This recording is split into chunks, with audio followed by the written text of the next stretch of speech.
Bueno, amigos, estamos en la segunda sesión del tema de Wagner con el gran profesor especialista en Wagner, el señor Salvucci.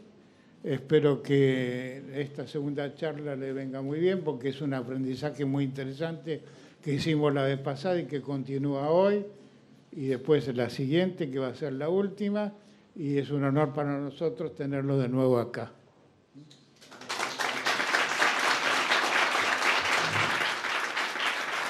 Gracias.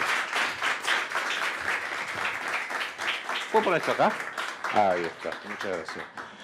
Nuevamente, buenas noches a todos. Gracias por venir. Muchas gracias, profesor. Realmente es un gusto y un honor estar nuevamente acá, y tuvimos una muy linda charla recién que la vamos a seguir con el profesor León Azulay.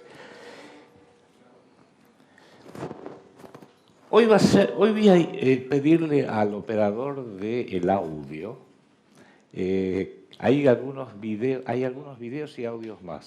Si querés, empezar con el primero, bajito, despacito, que es la obertura del Oro del Rin. Lo ponemos como música de fondo, por así decirlo. Lo que están escuchando ahí es la obertura de El Oro del Rin, que, como mencionamos la vez pasada, está íntegramente construido sobre una única nota, mi bemol. Es una nota cósmica, así la consideraba Wagner específicamente, y nos ayuda a ir marcando el drama de lo que va a ser esta segunda jornada, donde me voy a ser un poquito caótico. Vamos a escuchar algo de música, vamos a ver algunos videos que he traído especialmente seleccionados. Luego me voy a interrumpir a mí mismo para explicar un tema muy puntual, si esto lo compuso Wagner o no otra persona, sino otra cosa, que quizás sería lo más importante. Y al final les tengo preparado una pequeña sorpresa que se engancha en todo esto que venimos hablando.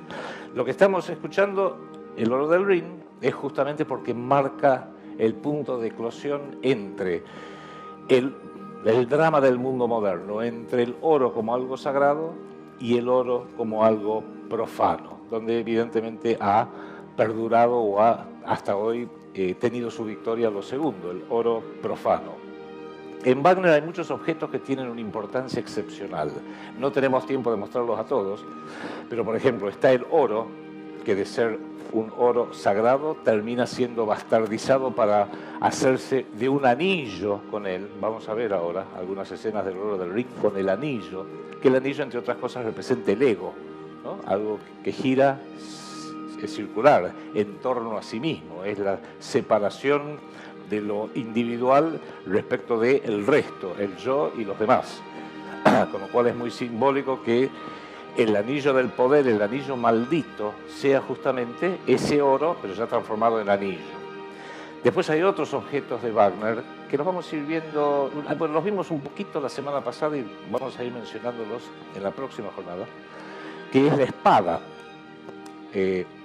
Uno de los héroes Welsas, que es una raza creada por el propio Wagner, ya lo van a ver hoy porque va a describir Wotan, por qué creó esta raza ante las futuras batallas. Hay una espada Notum, que era la runa, Not, que habíamos hablado la semana pasada, si recuerdan, que Wotan se la deja en un árbol hundida para que lo encuentre el héroe Sigmund. Él la encuentra, la retira, la saca, pero luego en un combate se le rompen 10.000 pedazos contra la lanza de Wotan, porque Wotan tiene que cumplir con pactos a pesar de él. Esos mismos trozos de la espada rota serán luego fundidos, eso es la tercera jornada, Siegfried, para volver a crear Notum. Y eso es un objeto que va a tener mucha importancia. Igual que el oro ha sido manoseado. Vamos a empezar a ver ahora cómo nace toda esta tragedia. Ha sido utilizado para pagar el castillo Valhalla a los gigantes que lo construyeron, y el propio Wotan comete el grave crimen de no cumplir con su palabra. O sea, muchos indicios hay de un mundo que nace perfecto, tan pristino que con una única nota lo puedo describir, que es lo que trató de hacer el maestro en El oro del Rin. Luego todo se va torciendo, se va distorsionando, va decayendo. Por eso ahora sí le voy a pedir que veamos este tramito, que sería el segundo video, de cómo empieza toda esta terrible tragedia. El personaje que vamos a ver es el Nibelungo Alberich, que trata de conquistar a 3 ondinas, lo vamos a poner, cuando vos quieras, que trata de conquistar a 3 ondinas, las 3 ondinas del Rin, que custodian el oro del Rin perfecto, que está en el fondo de las aguas claras y perfectas. Ahí va, ahí cuando...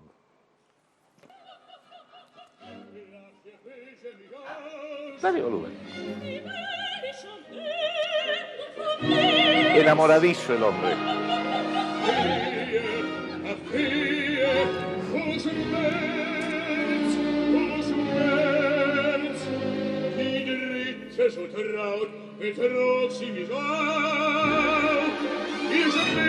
Schlaues, widerlich schlechtes Gelichter, Nesel und Trug, ihr treuloses Nickergezücht. Se ríen de él.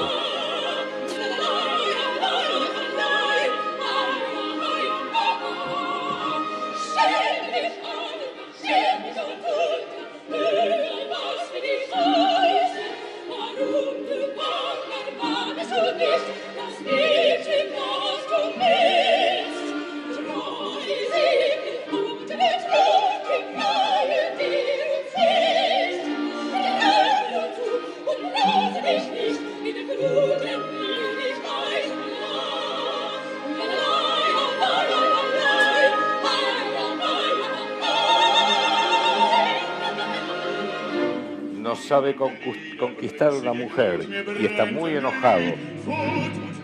Amenaza. Violencia de género.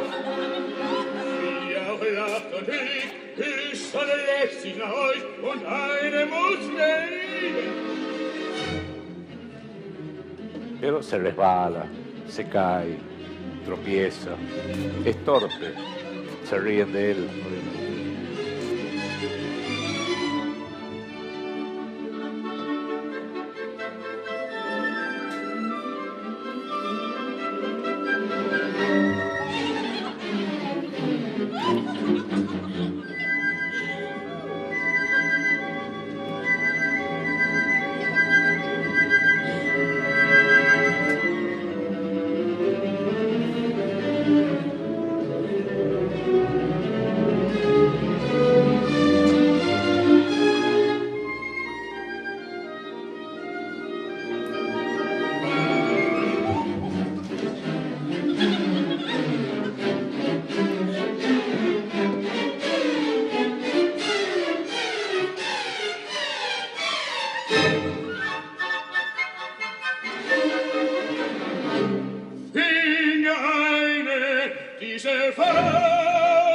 No es exactamente la forma de conquistar a una mujer. Y acá, ¿qué pasa? Se abren las nubes y un rayo de sol ilumina el oro en el fondo del Rin. Y las doncellas, las ondinas del Rin, cantan una alabanza al oro. Y a partir de ahora me callo la boca porque está todo en el diálogo. Ponele.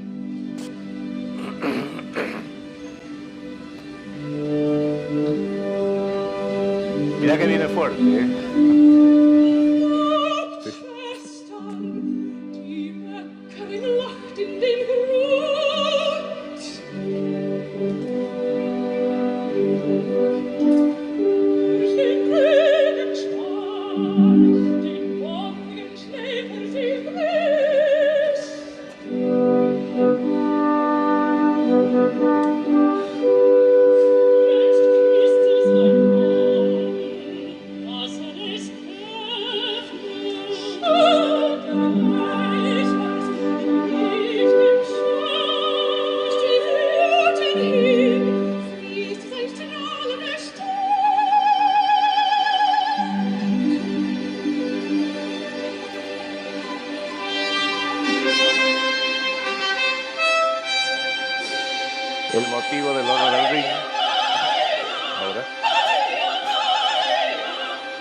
ihr Glatten, das Gold so glänzt und gleich.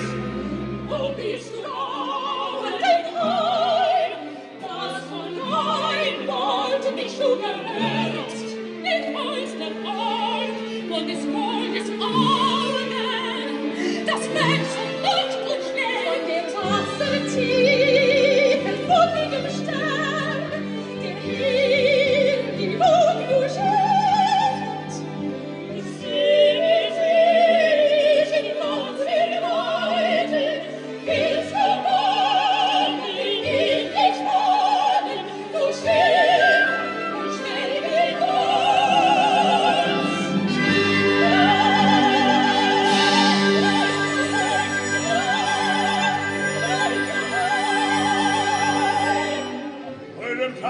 Spielen nur taugte das Gold, mir Geld ist ein wenig. Dies Goldschmuck schmiegte ihr nicht, wüsste ihr auf eine Wunder, ihr Bild Erbe gewähnt zum Ein, wer aus dem Gold über den Ring, der Maßlose macht den Weg. Der Vater sollte es von uns befallen, klug zu hüten, den klaren Ort, dass kein Falsche der Flut in den Meer tut sei ihr schwatzendes Heer und liebste Schwester, wenn habst du uns gar, es wurde nicht, nur allein das Blut zu schwer. Nur wir die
wenn ich zu eigen du nicht ist, erzwäng ich nicht Liebe, doch listig erzwäng ich mir Lust.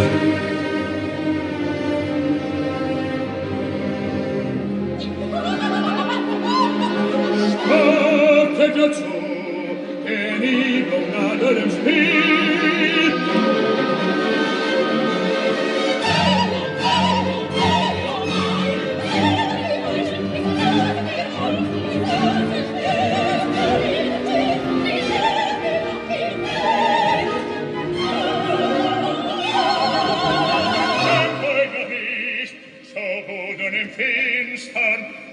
Das Gesicht.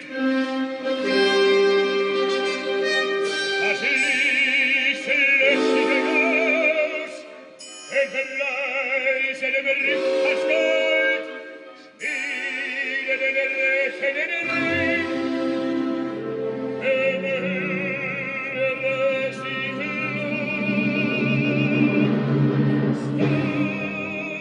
verfloh ich till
y ahí se plantea el drama del mundo, el drama inicial. O sea, la decisión que tiene que hacer toda alma, toda persona, si va a dirigirse hacia lo mundano o hacia el espíritu. Nuestro amigo Alberich, el rey de los Nibelungos, eligió, obviamente, el mundo. Y los que lo siguen a él y son como él también. Y aquí es donde quiero hacer un pequeño interludio y interrumpir un cachito para hacer la pregunta clave. ¿Quién compuso esta obra? Esta y las que vamos a ir viendo en adelante. Por supuesto, siempre llevó la firma de un señor llamado Ricardo Wagner. Pero cuando componía, ¿era realmente Ricardo Wagner? Gurdjieff mismo dice en uno de sus ejemplos que la personalidad no es una, son varios reflejos. Y él citaba con cierto sarcasmo que el problema de la vida es que a la mañana me despierto Pedro y decido hacer algo, pero al mediodía soy José y por la tarde soy Juan. Entonces da un ejemplo así como por la mañana Pedro le pide matrimonio a alguien, por la tarde lo pensó 2 veces y después José dice, ¿qué hice? ¿No? Que suelen ocurrir esas cosas. Entonces acá la pregunta que propongo que hagamos y que veamos, les voy a dar mi visión y mi experiencia, porque en este tema, acá en esta escuela que dirige el profesor Azulay, está perfectamente ensamblado, perfectamente explicado y ha sido enseñado. Muchos de ustedes conocen esa enseñanza, pero igual me gustaría hacer una suerte de recapacitación. En primer término, el cosmos, el mundo físico, se rige por la segunda ley de la termodinámica. No sé si habrá algunos acá que han estudiado física. La segunda ley de la termodinámica dice que todos los sistemas tienden a caotizarse. Las cosas siempre van de un sistema ordenado a un sistema más desordenado. El ejemplo clásico, vaso de agua, gota de tinta. Está todo perfectamente sistematizado. Acá está la tinta, acá está el agua. Si pongo la gota de tinta en el agua, tomo un colorcito apenas azulado. El problema es revertir el proceso. ¿Cómo hago ahora para quitar la gota de tinta del vaso de agua? Casi imposible. ¿Por qué? Porque una vez que un sistema se caotizó, tiende a no ser reversible. ¿Y por qué digo esto? Porque esto se llama entropía. Todo tiende a ser los sistemas tienden a caotizarse. Porque la vida, en todas sus formas, es la negentropía por excelencia, es exactamente lo opuesto. La vida está en permanente lucha contra la segunda ley de la termodinámica que todo lo quiere caotizar. Las células que están desgastadas se reproducen. Estamos permanentemente compensando. Si viene mucho frío, genero más calor. Si hace mucho calor, me apantallo para que tenga un poco más de fresco. La vida es una permanente lucha como el salmón que nada contra la corriente, en contra de la segunda ley de la termodinámica que rige en todo el cosmos. Por eso la vida es un milagro que vemos muy de vez en cuando, muy de vez en cuando. Le están buscando ahora en Marte, le están buscando en otros planetas porque brilla por su casi total ausencia a nivel cósmico. Por supuesto, eso rige para la vida de todos los seres que existan en cualquier parte, desde luego en la Tierra, todos los órdenes, desde el microbio hasta los seres más complejos, nosotros supongo que somos los superiores en el planeta. ¿Y cuál es el lugar del hombre? Y aquí es donde empiezo a bucear un poquito, bájalo un cachetito que queda como un fondo. Empezamos a bucear un poco en esto que quiero explicar de Wagner, quién era. No, el hombre en realidad cuando nace con cuerpo y alma, que probablemente no son prácticamente inseparables, porque pareciera que el alma porta el template, la plantilla, para mantener el cuerpo funcionando como tiene que funcionar, el corazón latiendo, la sangre fluyendo, el sistema digestivo, todo, absolutamente todo. Pero en realidad nacemos cuerpo y alma. Pero mi gato también es cuerpo y alma, mi perro también, todos los que tengan animales domésticos saben que tienen un alma embrionario ahí, con el cual uno puede empatizar. Pero el hombre tiene una particularidad, alrededor de los 3 años surge otra cosa, que es la personalidad, la conciencia de que yo soy yo, la conciencia de que estoy yo acá y que están los demás alrededor mío, la capacidad de pensar, pensar en forma secuencial, el concepto del tiempo, el concepto de lo que puede llegar a pasar mañana, proyección, la experiencia, la memoria del pasado.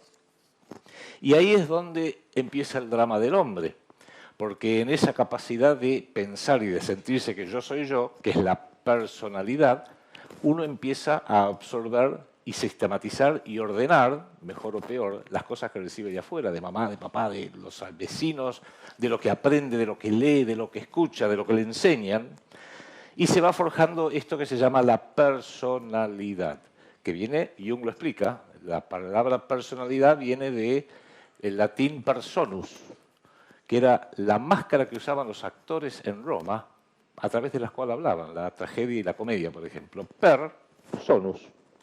O sea que la personalidad es la máscara que tenemos ante la sociedad, porque somos seres sociales. Y quizás la primera pregunta que uno haría para ir tratando de bucear en esto es, háganse la siguiente pregunta, no la contestemos ahora.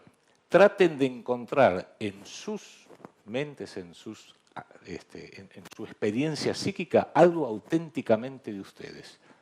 Les va a ser difícil. Yo lo he probado. Prácticamente todo lo que tenemos acá no viene de afuera. El idioma, para empezar, me están entendiendo, nos estamos entendiendo porque da la casualidad que todos nos criamos en un país hispanoparlante. Si yo me hubiera criado en Finlandia y estuviera diciendo lo que estoy diciendo ahora en finlandés, ustedes dirían, ¿qué? Sin embargo, yo no inventé el idioma castellano. Y tenemos un conjunto de valores y apreciaciones y visiones de las cosas, comportamientos, cuándo sonreír, cuándo poner cara fea. Prácticamente todo nos viene de afuera.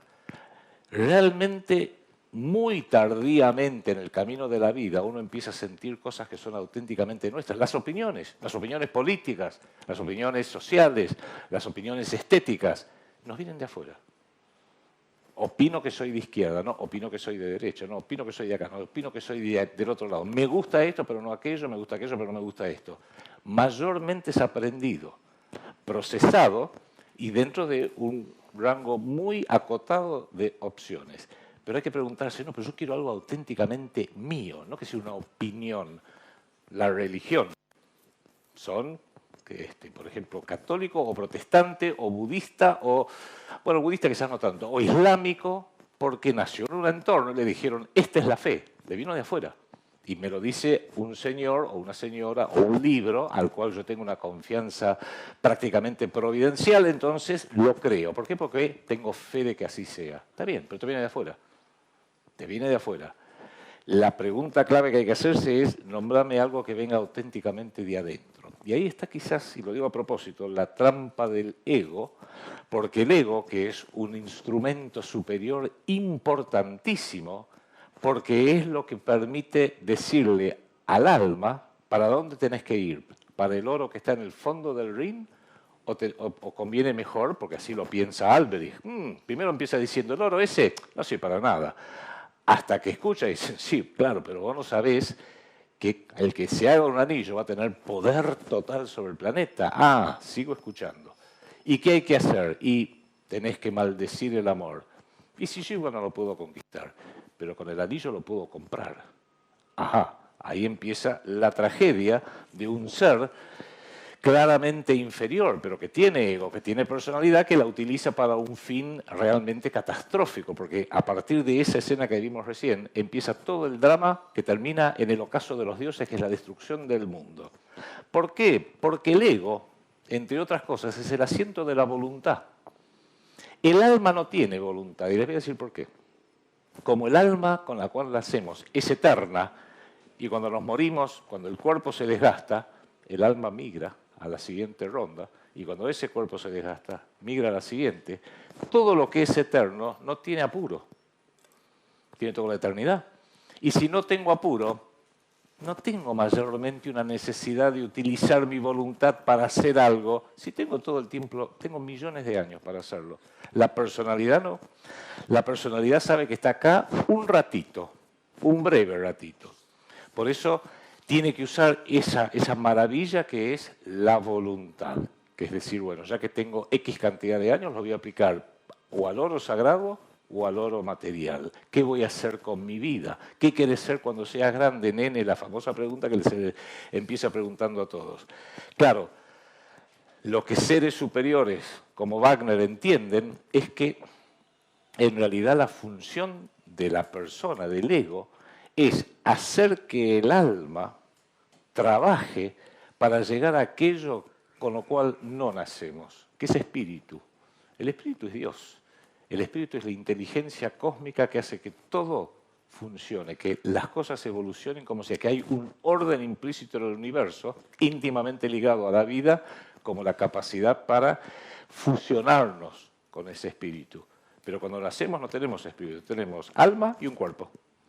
Después tenemos una personalidad que nos puede decir, mira, si con esta personalidad la aplico para que el alma, que está despierto, que los alquimistas lo llaman plomo, pero la puedo despertar, zamarrear un poquito para que se vaya purificando hasta ser oro, cuando el alma despierta, dirigido por la voluntad de la personalidad, empieza a hacer cosas buenas, ahí empieza la posibilidad de llegar al espíritu.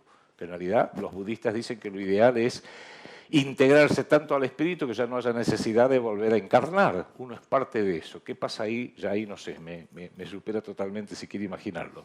Pero lo que sí vale la pena decir es que esto implica que la misión del hombre, de la mujer, es justamente para llegar a Dios o a la inteligencia cósmica, llámenlo como quieran. No, acá no hay dogmas en lo más mínimo.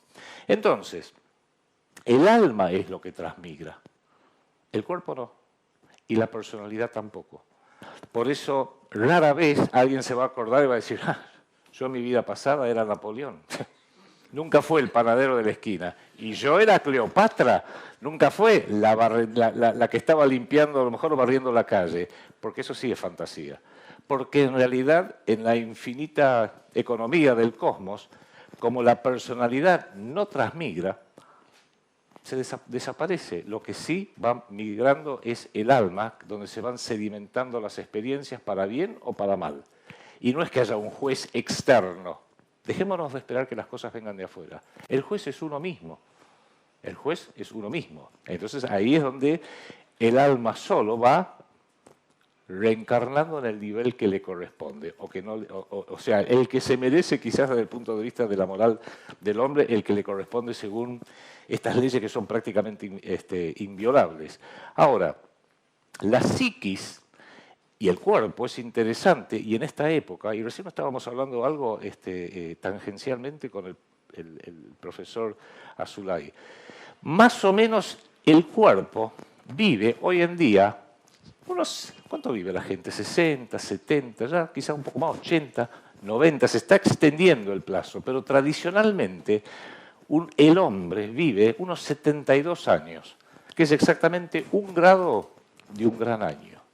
Hay una cosa que se llama la nutación, que es un pequeño desfase en el eje de la Tierra, que es de 23 grados y medio, hace que cada 2160 años retroceda, y donde antes entraba el Sol en el equinoccio, por ejemplo, ahora, según se dice, en Piscis lo va a hacer en Acuario, un ciclo anterior. Cada uno mide, se lo calcula en unos 30 grados, son 2160 años, o sea, son 30 vidas humanas, porque cada vida humana es más o menos 72 años, 1 grado. Cuando completamos todo el ciclo, 360 grados, son 25.940 más o menos. Hay una vieja escuela que la retoma, es antiquísima, Platón, que empieza a describir el gran año y los grandes meses, de estos que ya son meses en el sentido astronómico de la palabra, y que Jung retoma y que escribe un libro en particular que se llama Aion, Contribuciones sobre la fenomenología del alma, que lo recomiendo porque está muy bien explicado. Él agarra una era, Piscis, y le explica. Y después uno dice, pero si esto es así, entonces puedo transportar como habrán sido las anteriores, y muy importante para lo que vamos a ver la semana que viene de Parsifal, cómo van a ser las venideras. Y él dice que en forma espontánea, en el inconsciente colectivo, porque el alma no es solamente individual. Yo nací hoy y tengo un alma. Cada uno lo tenemos. Pero ese alma está o no, está identificado con el cuerpo porque vive dentro del cuerpo que uno ha encarnado, pero la personalidad puede que se interese en ella o no. Y si no se interesa en ella, en realidad el alma lo que tiene es un fuente componente colectivo. Y de ahí nace lo inconsciente colectivo. De ahí nace lo que Jung llamaba los arquetipos. Y da un ejemplo muy interesante, y es que adquieren esos arquetipos símbolos astronómicos en forma espontánea. Por ejemplo, ¿por qué en Occidente la era cristiana casi espontáneamente asumió símbolos de peces? Ictis, Cristo como pescador de hombres. Y sin embargo uno mira, ¿y cuál es el signo exactamente opuesto a Piscis? Virgo, la Virgen. Más allá del dogma, es como que se activaron esos arquetipos, y es importante saberlo porque marcaron 2000 años de vida psíquica de Occidente y está terminando. Y ahora se tiene que activar el siguiente signo, que es Acuario, un hombre tirando agua desde una vasija, y del otro lado está Leo, con lo cual estarían dadas las condiciones para empezar a intuir cómo va a ser el próximo, la próxima era, el próximo mes, donde encarna siempre una avatara, que probablemente es el mismo, que una y otra vez viene a representar a ese signo, y lo marca por todo un mes entero de estos 2160 años de los cuales estamos hablando. Para eso está el hombre, para empezar a desentrañar estos misterios, estos secretos. En el anillo del Nibelungo toma un ciclo completo del Oro del Rin, la Valquiria, Siegfried y el ocaso de los dioses. Cómo empieza un ciclo, va decayendo, la edad de oro, después la edad de plata, hasta las cuatro óperas se las puede ver, el Oro del Rin, la edad de oro. La Valquiria, que está centrado en una mujer, la edad de plata. Siegfried, que es el héroe, la tercera, la edad de bronce. Y, como decía Ovidio en la Metamorfosis, en el ocaso de los dioses, el metal más vil de todos, el hierro, la edad de hierro, el Kali Yuga, como dicen los orientales. Y fíjense, y con esto vamos ya terminando este aspecto, que el cuerpo humano mismo refleja el cosmos. Tenemos una cabeza esférica, y el cosmos es una esfera, no que lo sea, pero visto desde cualquier punto es una esfera en torno mío. En la cabeza tenemos dos ojos, y no es casualidad, y esto está muy metido en todo el anillo del Nibelungo, que las dos grandes luces en el firmamento de este planeta, por la relación entre tamaño y distancia, grande el Sol pero lejos, más pequeña la Luna pero más cerca, los dos nos aparecen de exactamente el mismo tamaño. Por eso cuando hay un eclipse total, la Luna encaja exactamente delante del Sol. Y el hombre está representado, los egipcios lo hacían, en sus dos ojos, la Luna, el izquierdo, y el Sol, el derecho. Por eso Wotan tiene un parche acá. He visto que a veces las puestas en escena lo ponen mal. Pero Wagner dijo, el parche va acá. ¿Por qué? Porque él entregó el ojo de la Luna para ganar la frica y las runas, no el ojo del Sol. Jamás lo haría porque es un dios solar por excelencia. ¿Qué más tenemos? Y esos ojos en el hombre sirven para mirar para afuera, el oro profano, o para mirar para adentro, el oro sagrado. Es más fácil mirar para afuera, porque desde chiquitos, cuando adquirimos personalidad, miramos para afuera, quiero. En algún momento tiene que hacer la decisión, el hombre, la mujer, de empezar a mirar para adentro. Si no, desperdicia una vida entera. ¿Qué más tenemos? Oídos, para oír la música de las esferas, los sones. Por eso es tan importante esta gran verdad que está revelada por un genio, un iniciado, más que un genio, un iniciado, y lo hizo nada más y nada menos que a través de la música y el canto. La boca. Alguien pensó a veces el misterio de la boca. Cumple 4 funciones. La boca en el hombre. Alimentarse, para el cuerpo, obviamente. Amar. ¿Cuál es el símbolo primario cuando uno quiere a alguien? Sea una mujer, un hijo, un padre, despedida de un ser querido. Un beso. La boca sirve para dar un beso. Sirve para hablar, el logos. Tengo una idea, la voy a expresar a través del idioma, lo hago con la boca. Y para cantar, que de esto hemos visto recién algo. El corazón también, que es lo que bombea la sangre. ¿Han pensado alguna vez que la sangre que tengo ahora acá en la mano se remonta para atrás millones de años sin solución de continuidad, porque yo estaba en el vientre de mi mamá y estaba la sangre. Y ella estuvo en el vientre de su mamá y había continuidad de sangre. Y esa mamá en su mamá. Y así para atrás millones de años, con lo cual la sangre que está en nuestras venas ha estado con ese color y fluyendo a esa temperatura desde hace millones de años. Por eso la memoria de la sangre no hay que tomarla en broma, hay que tomarla en serio. Y hay muchos ritos de sangre en el Anillo del Nibelungo, pactos de sangre inclusive, y la última ópera habla de la sangre en su sentido místico por excelencia. Y el sexo. No vamos a hablar de nada que le gustaría ni a Tinelli ni a ninguna de las revistas, porque es el gran dinamizador. Y es tan importante que se proyecte en forma correcta. Por eso esto es una época absolutamente satánica, porque lo está destruyendo. Y Jung decía que en el hombre el alma es femenina y en la mujer el animus es masculino. Es una cuaternidad cruzada. Y cruzada inclusive en lo físico. Y acá, discúlpenme una pequeña licencia, el hombre que proyecta sobre el ánima o sobre una mujer siempre busca a una mujer. Que después no le encuentre y se equivoque es otra cosa. Siempre busca una mujer que es la mujer ideal. Madonna. Madonna. Combato por mi mujer. Lo vamos a ver también en el ocaso de los dioses, donde Brunilde le dice, ve a conquistar el mundo con tu brazo, con tu espada. Y él le responde, cuando esté conquistando al mundo, todas mis victorias retornan a ti. No seré más que el brazo de Brunilde combatiendo. ¿Por qué? Porque él, como hombre, como héroe, tiene una mujer en mente.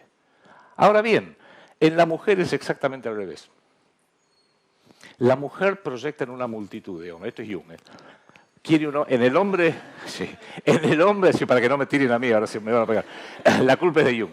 La mujer proyecta en un hombre que tiene que ser padre, hermano, confidente, amante, esposo, todo. Y está bien. Y es la naturaleza que no hay que quebrar, porque fíjense una cosa, miren qué bien que está el paralelo, y nuevamente, muchachos, el que no esté de acuerdo conmigo, creo que miente. El hombre físicamente es capaz de estar con muchas mujeres. Por más que busca una, con esa excusa puede estar con muchas mujeres. La mujer es exactamente al revés. Por más que proyecta en muchos hombres, sabe que tiene que en lo físico un único hombre, aunque más no sea porque ese puede ser el padre de su hijo. Para el hombre es fácil. Toco y me voy. Mientras que para la mujer no es toco y me voy.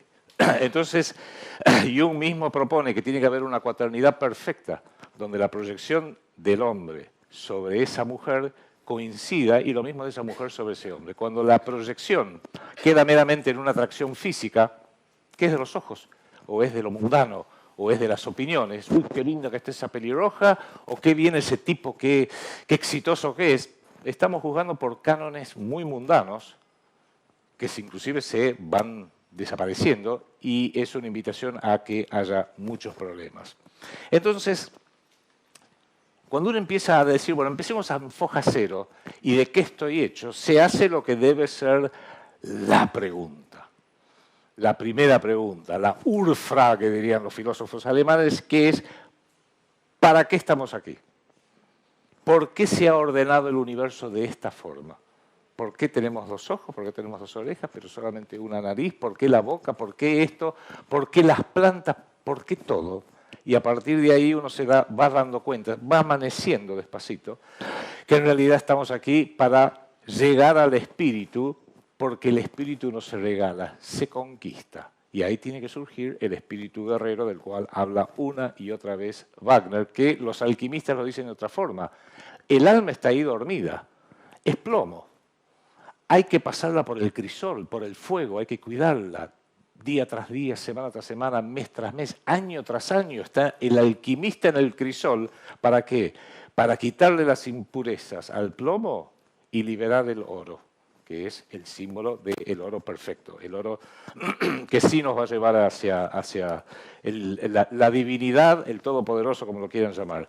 Es la búsqueda del grial, es revelar ese oro precisamente.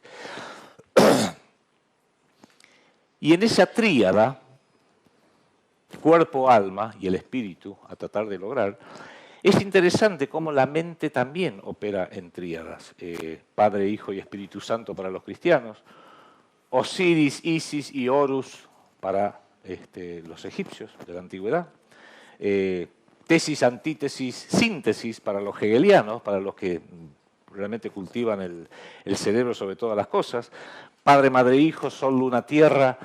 Es interesante que siempre pensamos en tres. El tres tiene una atracción enorme. Fíjense que la famosa frase sangre, sudor y lágrimas, que es de Churchill, no dijo sangre, sudor y lágrimas.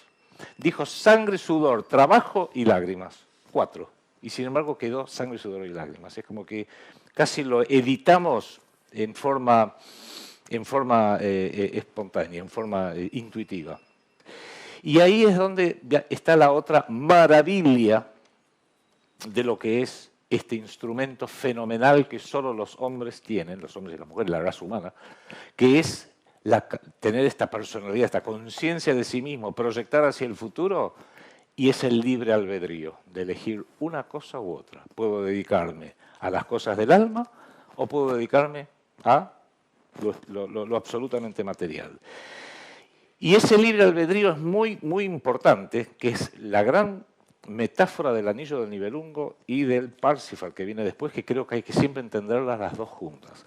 El anillo del Nibelungo nos dice cómo empezó el mundo, que escuchamos hace un ratito con esa primera nota en mi bemol, ¿no está viendo? En mi bemol todo va degenerándose y cómo termina el mundo, que se destruye todo. El Valhalla se incendia, el mundo terminó. Y Wagner dijo, bueno, pero voy a hacer una ópera más, ¿cómo empieza a comenzar todo? Y ahí compone el Parsifal, que va a ser los dos motivos de la semana que viene. Porque lo bueno del anillo del Nibelungo es que nos grafica el eterno retorno, que es cósmico, es planetario, es para toda la raza humana y es para cada uno de nosotros. Lo que no aprendemos en esta ronda, y esto lo ha mencionado muy claramente el profesor Azulay, estamos condenados a revivirlo. Tenemos que volver hasta que nos caigan las fichas. Y Dios en su eterna misericordia nos da casi todas las oportunidades que necesitamos. ¿No aprendiste en esta vida? Seguí participando. Te doy otra oportunidad. Podés volver a tratar una vez más. ¿Para qué? Para romper y no seguir encarnando, romper esa hipnosis que nos vuelve a llevar acá, nos vuelve a dejar encandilados con lo material, con las decisiones, con que yo quiero ser famoso, rico, admirado, etcétera, etcétera, poderoso. Pero justamente esos son objetivos mundanos. El libre albedrío es romper con eso, para que el alma pueda empezar a despertar y llevarnos al espíritu. Miguel Serrano lo describía de una forma muy bella en uno de sus libros, que ni siquiera era un libro poético. Él decía que el alma era como una mujer, obviamente el ánima en el hombre es una mujer, como una mujer que se quedó esperándome en el bosque al lado de una fuente. Se quedó esperando. Y yo fui al mundo, hice un embajador, hice cosas, viví 10 años, 50 años, 60, 80, 100 años, y quedó ahí esperando. Porque el alma no tiene voluntad. Si no lo llamás, no viene. Si vos le decís al alma, mira, voy a dedicarme esta vida de 80, 90 años al dolce far niente, a la gran joda, lo digo así. El alma dice, dale, yo estoy acá. Porque si no hiciste nada, lo lamento por vos. Otra ronda vas a tener que seguir participando, vas a tener que tener otra oportunidad. ¿Y cuál es esa es la misión del alquimista y la misión de Wagner en su música? Requiere un esfuerzo, pero si uno se mete ahí, te cambia el sistema nervioso, y es que el alma despierta. Y cuando el alma despierta, bastante indomable, es como un arco y una flecha, más como una flecha, debería decir. Porque las flechas son las que nos llevan directo al espíritu. Y ese es el misterio de las runas. Y miro a un camarada que sé que ese tema lo entiende muy bien. Las runas son perfectamente derechas porque son las flechas que psíquicamente, lanzadas por el alma, nos llevan al espíritu. El alma es como una especie de arco. La flecha es lo que lleva al espíritu y, por supuesto, hay que tener un buen arco y una buena puntería. Por eso el Zen, el budismo Zen, hace toda una mística del arco y la flecha. Fíjense lo siguiente, en el mundo material no hay líneas rectas, no hay runas. En la naturaleza nada es recto, todo es el meandro de un río, el árbol como nace, con la forma como se desarrollan sus ramas, que eso lo explicó muy bien Uspensky para entender cómo se desarrolla el rayo de la creación cósmico, que también tiene una forma parecida, invertida, la ley de los 7 lo llama. No hay nada en el mundo físico que sea recto, pero también no hay nada en el alma que sea recto. El alma es laberíntico.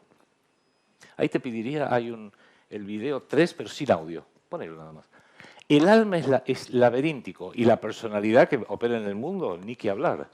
Eso que están viendo ahí, sí, lo van a ver ahora, en las catedrales de Europa, las catedrales góticas, especialmente las de Francia, que son las más bellas, las más profundas y sobre el cual un personaje que nunca se supo quién es, que se hizo llamar Fulcanelli, escribió un libro que se llama, varios, pero uno de ellos, El misterio de las catedrales, y va explicando cómo está todo el proceso alquímico simbólicamente en las paredes de las catedrales, en los vitrales de las catedrales, en las columnas de las catedrales, y todas tienen un laberinto. Ahí estamos viendo el laberinto de Chartres. Chartres queda al suroeste de París. Hermosísima catedral, que tiene en su cripta una virgen de piedra basáltica negra, tan desgastada que casi no se ve, y la duda ¿es una virgen cristiana o es una estatua de Isis? Que es lo mismo, básicamente. También tienen laberintos semejantes pero no iguales, por supuesto. Otras catedrales de Europa, Amiens tiene uno hermoso, Reims, Sens, San Quintín, Bayeux, bueno, todos aluden a Dédalo, que fue el gran arquitecto del laberinto del Minotauro en la isla de Creta. Es más, en el centro que vemos ahí, dicen que había una placa de oro, se ve que algún alberico se la robó, una placa de oro con Teseo. Teseo era el héroe ateniense que había que todos los años el rey de Creta le imponía a Atenas que tenía que mandar a 7 bellas jóvenes, chicos y chicas, los metía en el laberinto, se perdían y el Minotauro, que era un monstruo que había nacido de una relación incestuosa, animalesca de su mujer con un toro, se los engullía. Entonces él tenía que encontrar la forma de cortar con eso y lo hace porque el amor de una mujer, Medea, le da el secreto para poder internarse en el laberinto y luego salir. Un hilo. El hilo de Ariadna se llamaba esta doncella, y él entra con el hilo y después puede volver a salir como Hansel y Gretel, ¿no? Va siguiendo el hilo y sale nuevamente. De ahí viene la palabra araña, de Ariadna, araña. Y de ahí viene la palabra iron, hierro en inglés, que es lo que atrae. Cuando uno está metido ahí en el centro, cómo volver a buscar la salida. El laberinto es justamente el símbolo ideal de las vueltas de la vida.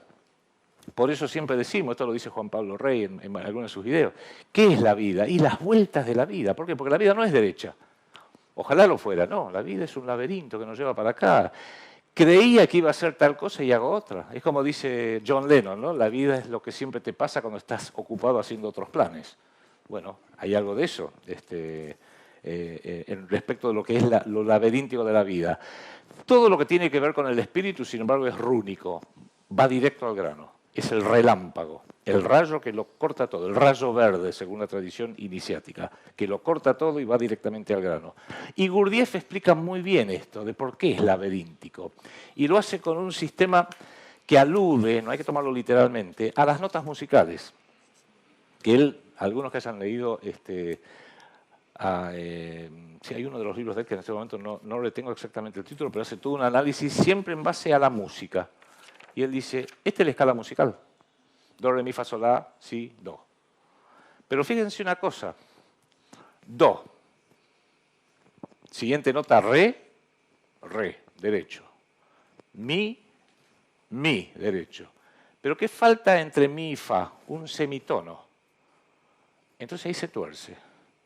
Fa. Y sigue derechito. Sol, la, si. ¿Y qué falta entre si y do? Otro semitono. Trac. Y así va girando y se hace el laberinto. Lo explica muy bien Gurdjieff. Lo explica muy, muy bien, porque en definitiva esta es la razón. Y en cada uno, dice, hay que aplicar una fuerza adicional para seguir manteniendo el rumbo. Pero como no lo vemos y no sabemos cómo experimentarlo, que esta es la música que está esperando el alma, y hacemos sonar la música equivocada, el alma no se despierta, Y ese empujoncito adicional acá y acá nunca lo damos.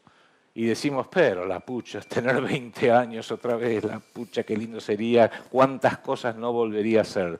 Lo menciono porque las runas están muy implícitas en todo el anillo del nivelungo. Es más, el drama empieza, y ahora vamos a ver otro de los videos, el drama empieza, y ahora vamos a ver lo terrible de ello, porque Wotan le dijo a la raza de los gigantes, construime el Valhalla. ¿Cómo no?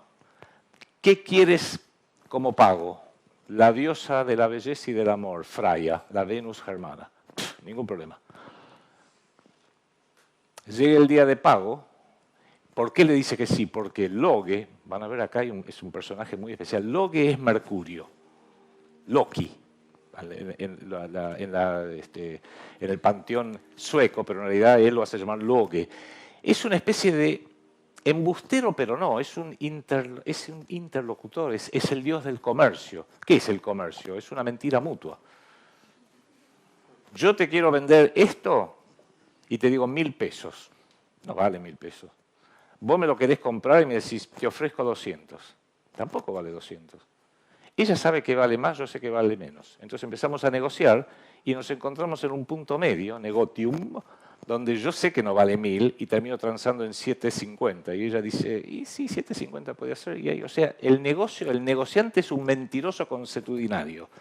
Y es así, porque es justamente la esencia del comercio, del negociar. A ver en qué punto intermedio nos podemos encontrar, porque los dos partimos de dos mentiras, una muy alta y otra muy baja. Y Loge, cuando están pactando para construir el Valhalla, le dice, Wotan, aceptale que yo después te saco de este despiole. Llega el momento, está el Valhalla listo, y vienen los gigantes y dice, está fantástico. Entra Loge y dice, lo acabo de recorrer, no se mueve una piedra, es espectacular ese castillo. Los gigantes le dicen, bueno, dame a Freya, de ninguna manera. ¿Cómo que de ninguna manera? De ninguna manera. Y le había prometido Loge a Wotan que iba a encontrar algo para no tener que entregar a Freya. Entonces dice Wotan, Loge, habla.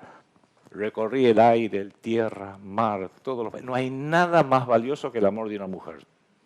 O sea, que Freya. ¿Y entonces qué hago? Se hace esperar, dice, porque nadie quiere abjurar del amor. Nadie.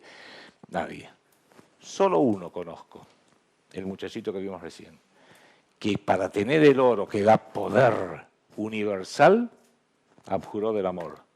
Y los gigantes pararon la oreja y dijeron, bueno, dice, si ese es el caso, le dicen a Wotan, nos llevamos a Freya en prenda, 24 horas, que es muy interesante, eso quiere decir que los propios dioses permitieron que se prostituyera, dejan que los gigantes se la lleven 24 horas. Si cuando volvemos está todo el oro del nivelungo, de lo cual nos acaba de contar Loge, en una de esas te dejamos a Freya y nos llevamos el oro. El drama es que Wotan, cuando hace este pacto, lo selló con una runa en su lanza, que ni él las puede violar, esas promesas, esos compromisos. Es una cuestión de honor. Y sin embargo, él ya puso la runa en el pacto sabiendo que lo iba a traicionar. Ahí empieza a torcerse el eje del mundo, por así decirlo. Y ahí es donde vamos a ver ahora sí un cuarto video, donde Loge le dice, bueno, ¿qué nos queda entonces hacer? Y vamos a tener que ir al Nibelheim, a la tierra de los nivelungos, de los hobbits, donde está este ser despreciable que vimos recién, empezando a amasar el oro, habiendo forjado el anillo mágico. No viene al caso cómo, y disculpen que hay algunas interrupciones porque en honor al tiempo traté de reducirlo lo más posible. Vamos a tener que ir al Nibelheim y vamos a tener que traernos el oro. O sea, vamos a tener que sacar a este tipo para poder traer todo el oro, dárselo a los gigantes y rescatar a Freya, que es la diosa de la belleza y del amor. Entonces lo que vamos a ver ahora es cómo empiezan este viaje al centro de la Tierra. Que ojo, todo viaje al centro de la Tierra es otra metáfora del viaje del alma, mejor dicho, para llegar al alma, a las profundidades más oscuras, para poder transformar ese plomo, que es el alma cuando nacemos, en oro. Hay una película, no sé si algunos de ustedes vieron Apocalipsis Now, espero que la mayoría lo vio, que tiene inclusive una escena con el helicóptero y Robert De Niro como un yanqui loco que viene a atacar a un pueblo en Vietnam con la cabalgata de las Valquirias. La misma escuchamos el otro día. Es interesante porque una metáfora fluvial se interna en el río Mekong, en Vietnam, al fondo. Va a rescatar un coronel, el coronel Kurtz, Marlon Brando, que se internó en el alma y no pudo salir. Se quedó atrapado ahí. Es más, al final le pide que por favor lo mate. Mientras que Michael, no me acuerdo del actor ese que era muy jovencito en ese momento, que él tiene la misión de ir a traerlo de vuelta, él entra, le cuesta horrores y vuelve a salir. Porque el secreto está en eso, en internarse en esas fuerzas terribles del alma, porque son las fuerzas del inconsciente colectivo. Miren, la psiquis de cada uno de nosotros solo tiene la energía de la psiquis de cada uno de nosotros. Es una pila chiquita. Está bien, puedes haber leído más, leído menos, lo que sea, pero es chiquitito y dura 72 años, como dijimos, dura una vida, que metafóricamente la describimos así. Pero el alma es parte de un inconsciente colectivo que puede meterse y conectarse a la fuerza de 7.500 millones de seres humanos vivos hoy, más todos los que han vivido en los últimos 10.000 años. Tiene una energía enorme. Bucear ahí adentro, agarrate Catalina. Entonces hay que saber bucear y volver a salir. Vamos a ver ahora justamente entonces, Michael Sheen se llamaba el actor, sí, ahora me acuerdo. Este tramito que también seleccioné un par de tramos, donde, bueno, Wotan decide y le dice a Loge, vamos a ir al Nibelheim. Y Loge, muy pícaro, le dice, ¿vamos por el Rin, donde están las ondinas del Rin? Y dice, no, por el Rin no, porque sabe que debiera, si se puede robar el oro, tendría que devolvérselo a las ondinas del Rin, al lugar que le corresponde. Pero no, lo va a traer para dárselo a los gigantes para pagar por el Valhalla y así rescatar a Freya. ¡Qué despelote! Total. Entonces dice, no. Bueno, le dice, vamos a ir por las grutas de azufre. Ponelo, y hay una parte que es musical porque hago esta aclaración. El Oro del Rin es un único acto con 4 escenas. Hay 3 intermedios donde son solamente musicales, lo vamos a ver ahora, que es el viaje al fondo del mundo, al Nibelheim, para permitir hacer un cambio de escena. Dich gern steil hinab, steigen wir denn durch den Rhein. Ist es im Rhein, so schwingen wir uns durch die Schwefelkluft. Dort schlüpfen mit wir hinein.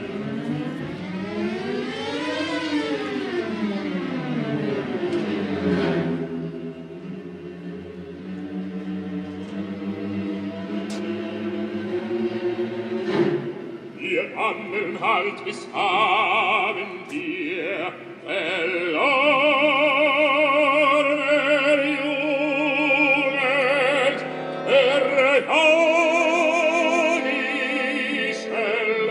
Encima Freya cuidaba las manzanas de las Hespérides que lo mantenía jóvenes, se están envejeciendo.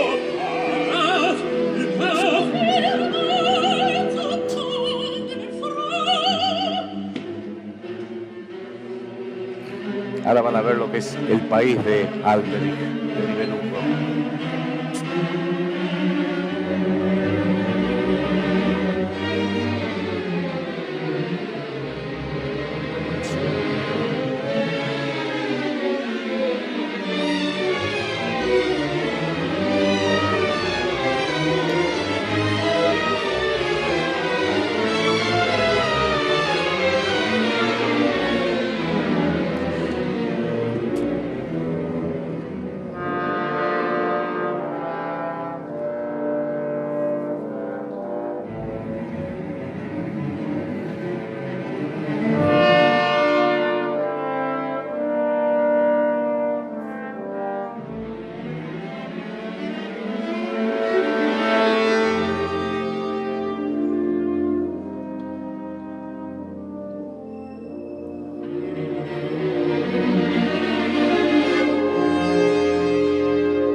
mundo labura.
Más productividad.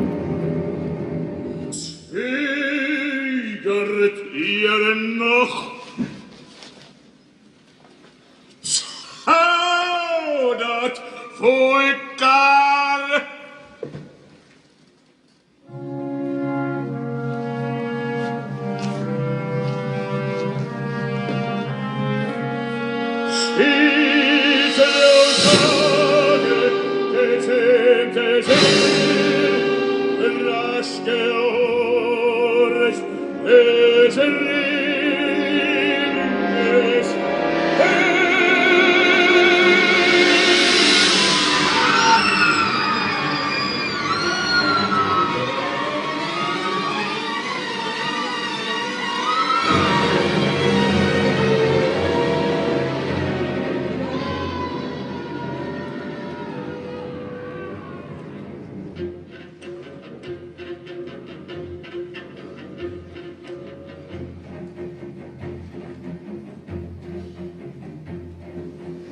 Hab Acht!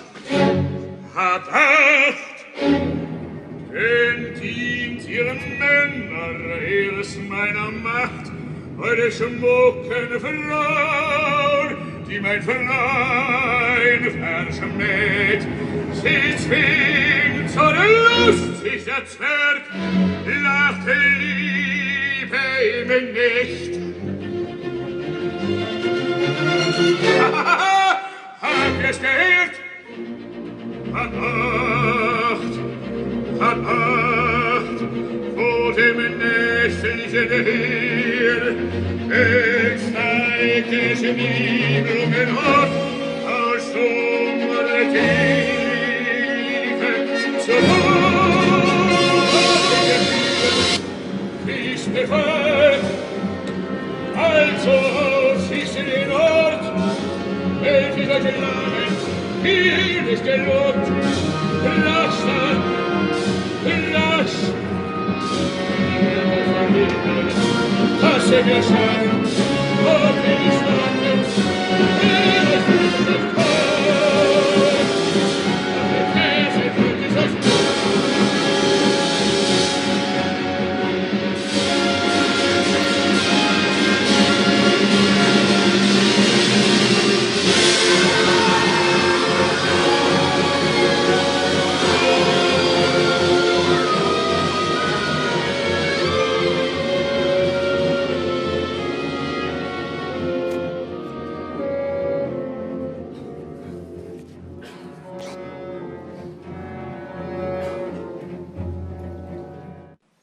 Simpático el muchacho.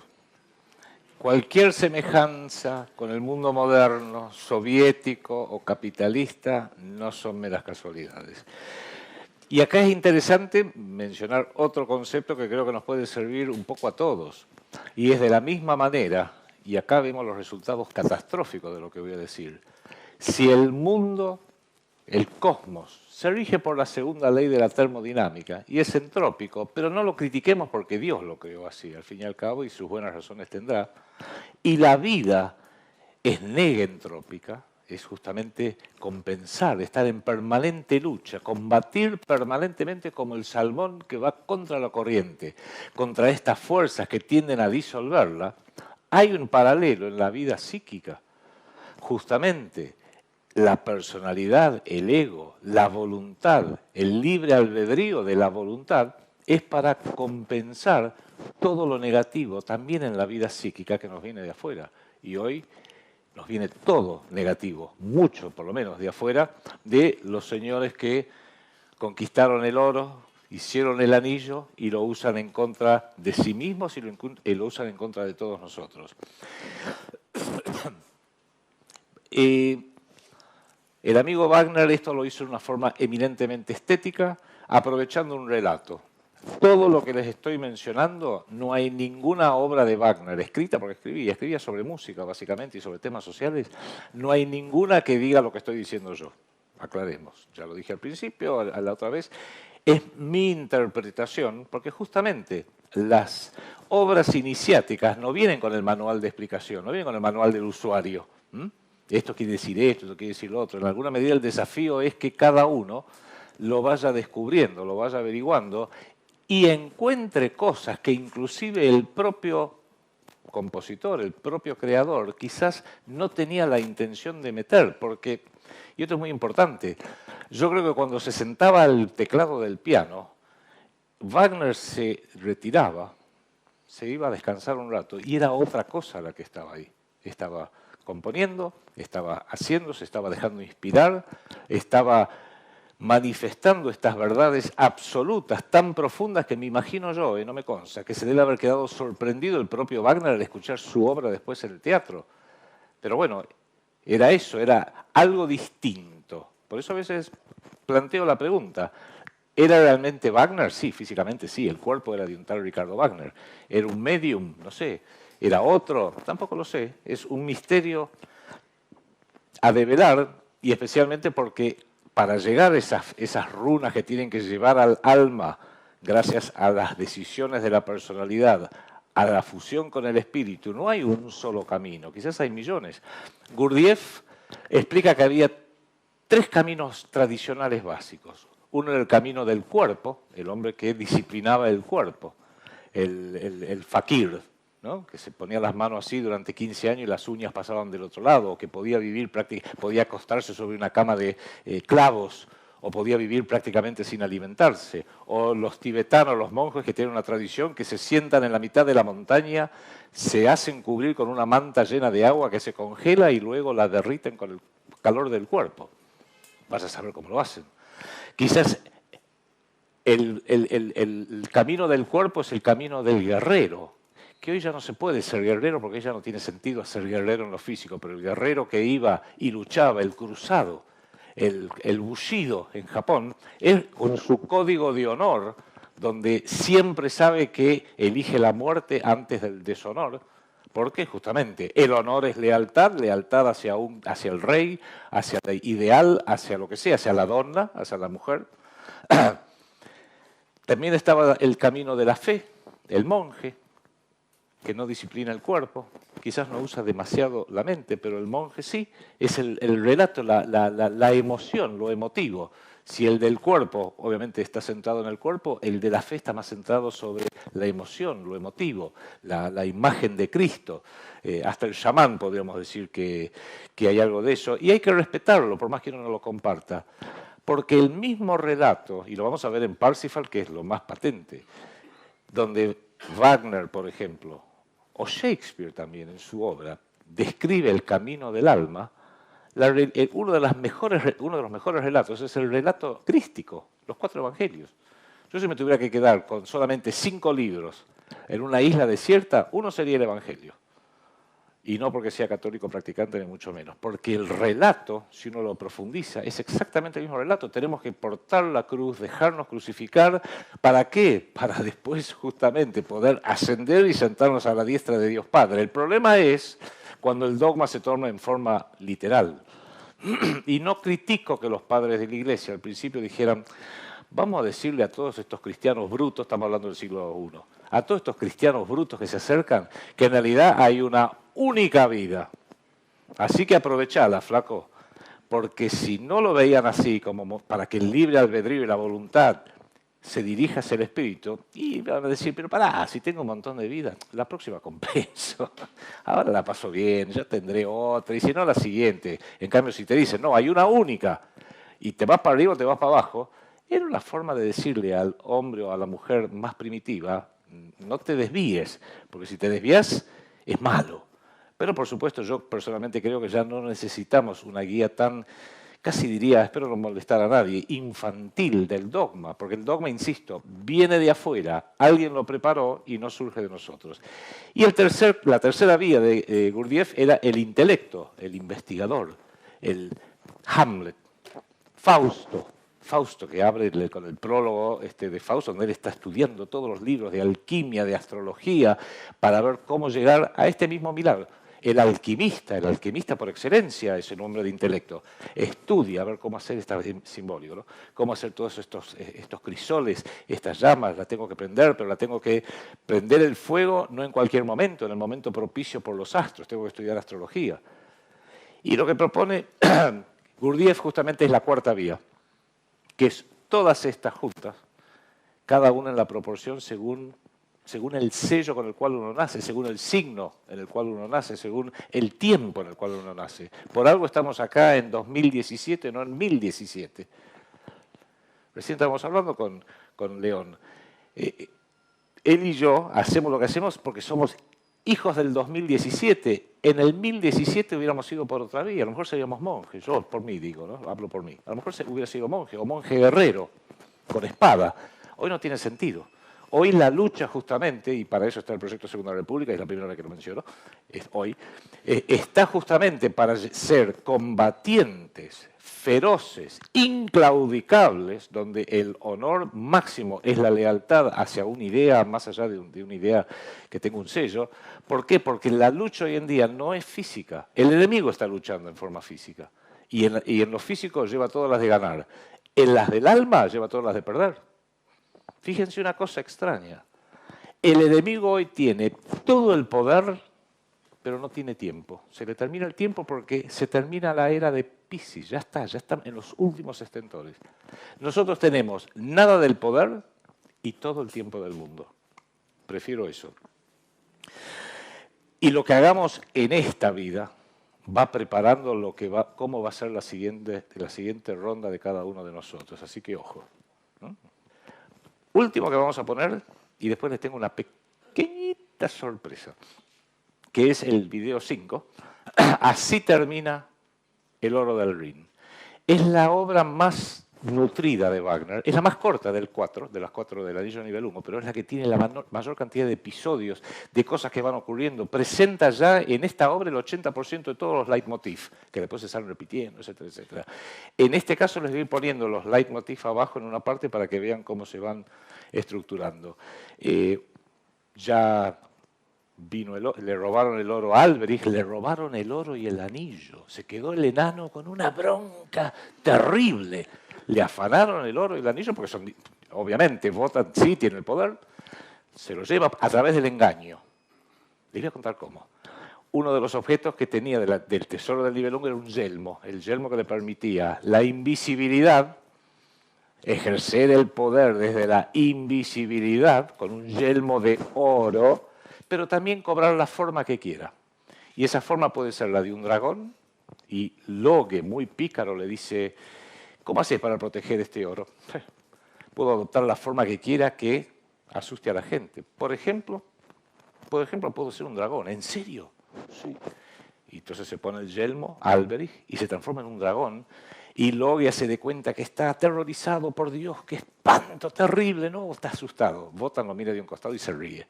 Vuelve a su forma normal y dice: la verdad, me dejaste apabullado. Pero si hubiera un peligro repentino y tuvieras que escapar, ¿podés hacerte chiquitito para escapar? Lo más fácil, le dice Alberich. ¿Cuán chiquito querés que sea? Como un sapito. Por eso hay un leitmotiv de un sapo. Pero nada más fácil, se pone el yelmo y se transforma en un sapo. Entonces Loge y Wotan miran y dicen, ahí está, y lo atrapan. Así de fácil. A los tontos se los atrapa muy fácilmente con astucia. Se lo llevan de vuelta y su rescate obviamente es todo el oro, etcétera, etcétera. Llega el oro, lo llevan de vuelta con los dioses, están los gigantes que la traen de vuelta a la pobre Freya después de 24 horas de pasar una noche entera con los gigantes, y le dicen, bueno, está el rescate, acá está el rescate, entrega todo, etcétera. Entonces dejan a Freya, los gigantes se van contentos, aunque uno lo mata al otro, ya empieza la maldición del anillo, porque uno dice, esta mitad es mía, no, es más que la mitad, no, es la mitad, que sí, que no, que sí, que no. Fasold, es uno de los gigantes, mata al otro, Fafner. Perdón, Fafner mata a Fasold. A Fasold lo mata y se queda Fafner. Y dice, ahora todo el oro es mío. Por eso va a usar el yelmo para transformarse en el dragón que va a matar Sigfrido en la siguiente ópera, en Siegfried, que lo vamos a ver la semana que viene, muy brevemente. Todo termina bien pero mal, porque sí, rescaté a Freya, prostituida, sí, pagué a los gigantes, uno mató al otro por el Valhalla, pero Wotan sabe que está todo mal. Tiene que hacer algo y se le tiene que ocurrir alguna idea, algún plan B rápido. Pongámoslo. Es el final de la ópera. Cortito.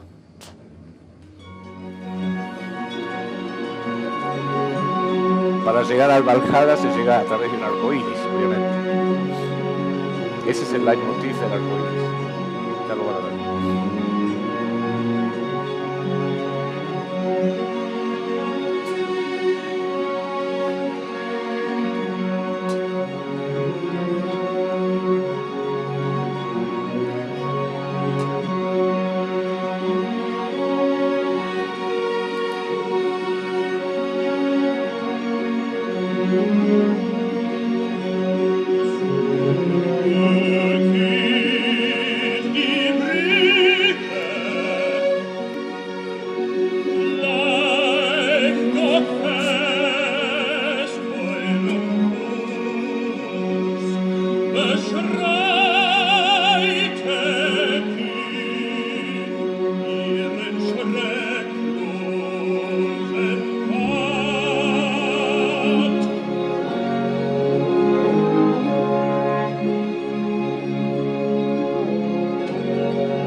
Así Wotan se retira a sus aposentos preparando el último batallón de guerreros furiosos, los Einherjar, para la batalla final. ¿Me regalan 7 minutos más? Porque en esto de preguntarse si a veces los artistas pasan a otro estado mental, psicológico, de fusión con su propia alma, y al estar fusionados con su propio alma, se fusionan con el inconsciente colectivo, y ahí hay mucha energía. Y cuidado con el New Age, que siempre dice que New Age, la era de Acuario, todo felicidad, todo lindo. Miren qué lindo que está todo, está hermoso todo. Guarda que el New Age que estamos viviendo, una auténtica nueva era, la era de Acuario, es posicionarse y entender al arquetipo, pero el arquetipo no se presenta como luz, primero se nos presenta como sombra. El desafío es salir de la sombra del arquetipo, elevarse y posicionarse con el arquetipo a los pies y la luz o Dios o el espíritu arriba, si no estamos en el horno. Por eso primero hay que viajar al fondo y saber cómo salir, y no todos lo hacen. El coronel Kurtz en Apocalipsis Now no pudo salir y le pide al que lo viene a llevar, matame. y se queda leyendo poesía sabiendo que lo va a matar, lo va a liberar. En este orden, creo que Wagner fue justamente un vehículo, un auténtico chamán, por decirlo de una forma moderna. Si acompañan el viernes que viene, vemos el Anillo del Nibelungo, algunos aspectos que nos faltan, analizarlo, y Parsifal, que es la era de Acuario. Gracias.